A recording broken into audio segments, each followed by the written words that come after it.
stand and won't concede and stand until look at what is happening, not only in this country, but use the examples that you see happening across our world. You know, it's our time to come together and to take a stand. Black, white, Jew, Greek, whoever you are. It's time for us to come together.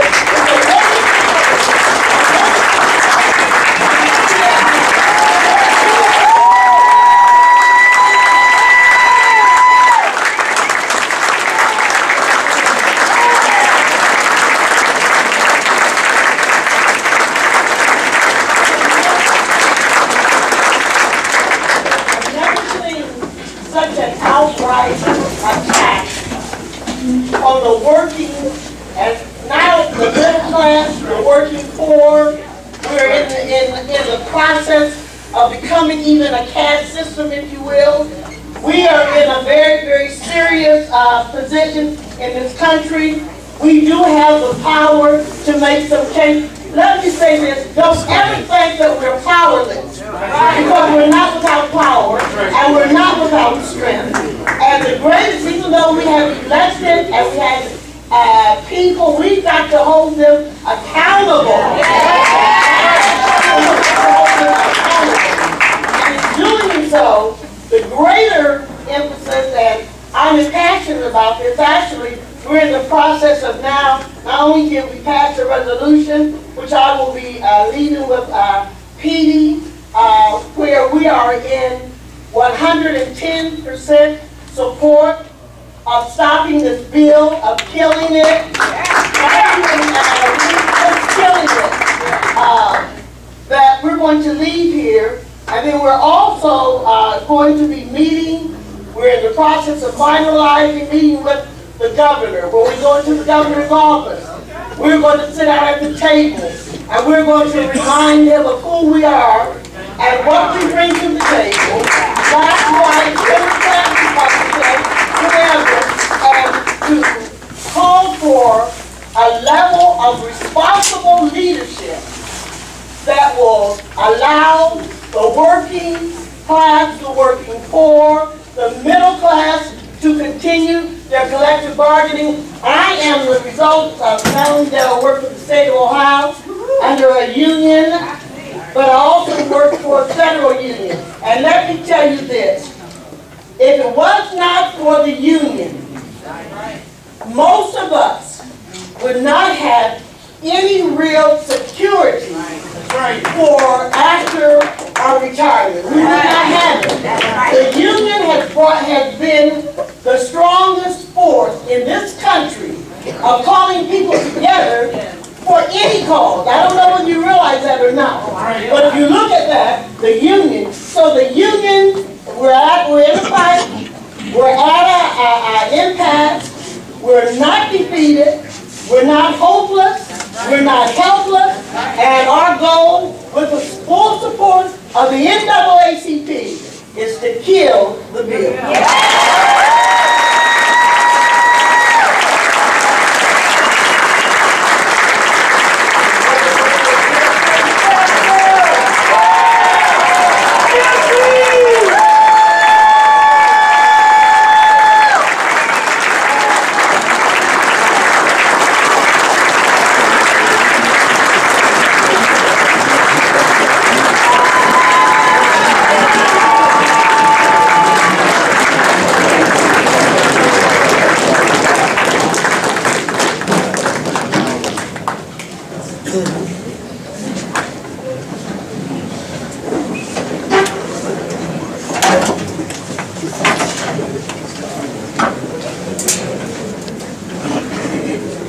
Now, sometimes you feel hopeless, sometimes you don't know where to turn, sometimes you see that there's a light at the end of the tunnel, but you don't know whether it's a train or the end of the tunnel.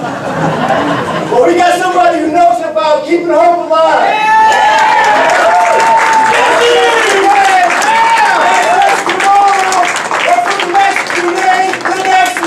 Until we kill the bill, the Reverend Jesse Jackson!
raise your hands. Give them a big hand. All right.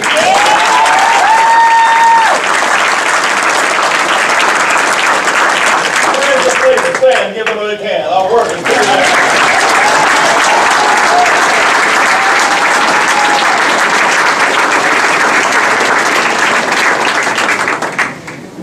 In some strange way, what we saw in Egypt were lessons that they learned from us.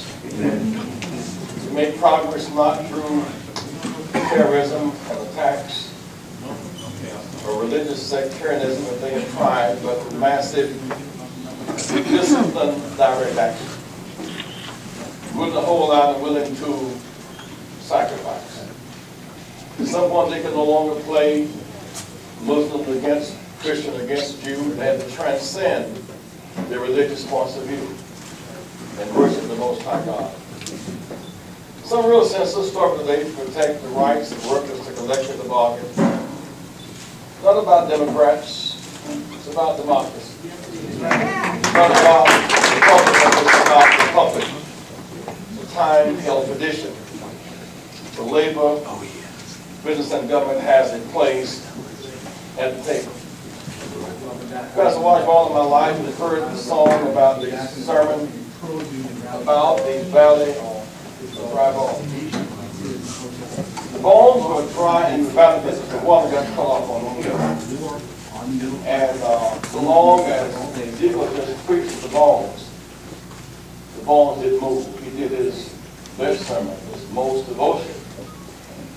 His analysis was too limited because he was just talking to victims of a crisis. Victims of those who were parching and perishing. It was pulled out of the valley. Go around the valley. Look at cause and effect, not just look at effect. So here we are today. We've come full circle since Dr. King marched for workers' rights in Memphis in 1968. The right to collective bargain, the right to get dues check on the right to have a decent wage. Because workers can dream beyond their predicament. Even government workers can dream of the day when necessarily graduation and watch their child graduate. Government workers dream of owning a home, taking a vacation. John and Patmos could dream of one day seeing a new heaven and new earth, dreaming beyond your predicament. Those dreams must not be crushed. Must not be crushed. What is some of the cause and effect? Here we are with $1 trillion+ investment in the misadventure in Iraq and Afghanistan. Shame on it. That's the same budget. Right. And we love the soldiers but not the veterans. Right. Half the homeless men are veterans. We love the soldiers but not the veterans. We love the martyrs but not the martyrs. Right. So, $1 trillion there. The banks removed the Glass-Steagall Act. Roosevelt put it in place. The banks have not lend and invest on the same roof, but they do their true investment over